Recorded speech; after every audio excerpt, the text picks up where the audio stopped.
Sir Bondok. Ako Yes. po si Aliana.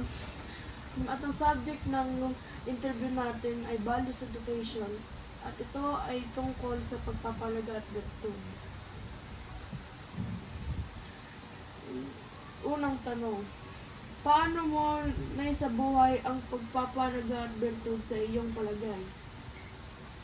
Importante ang pagpapalaga at virtud sa buhay ng isang tao dahil ito ang kanyang guide o yung kanyang pamantayan upang magkaroon ng mabuti at maayos na pamumuhay. Dito rin niya ginagamit ang kanyang direksyon kung paano niya patatakbuhin at kung paano niya gagawin ang lahat ng kanyang mga plano sa kanyang pamumuhay. Kaya ang bawat isa o ang bawat mamamayan, kailangan meron kang virtud at meron kang pagpapahalaga sa iyong ginagawa at higit sa lahat, pagpapahalaga sa ibang tao. Ikalawang tanong, bakit importante ang pagkakaroon ng pagpapalaga at virtud sa pang-araw-araw na buhay? Sa pang-araw-araw na buhay, mahalaga ito dahil una-una ang halimbawa ng pagiging matapat, kailangan lagi mong sinasabuhay ang pagiging matapat.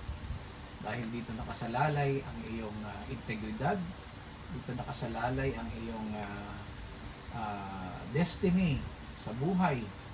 Importante din na meron kang virtud ng pagiging matapat, pagiging mapagmahal, dahil ito ang mga bagay na magdidikta ng buhay mo sa mga darating na panahon.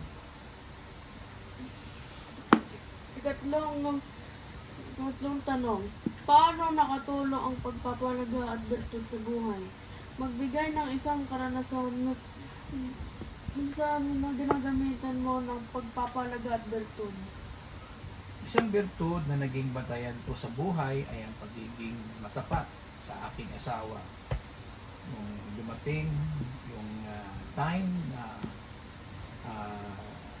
pumasok kami sa isang community, humingi ako ng kapatawaran sa kanya, pinili ko maging matapat, pinili ko maging matuwid, pinili ko maging marangal, pinalikuran ko yung mga bagay na hindi makabubuti sa aming relasyon bilang mag-asawa, at ito ang nagpaayos ng aming buhay bilang mag-asawa at higit sa lahat bilang mga magulang.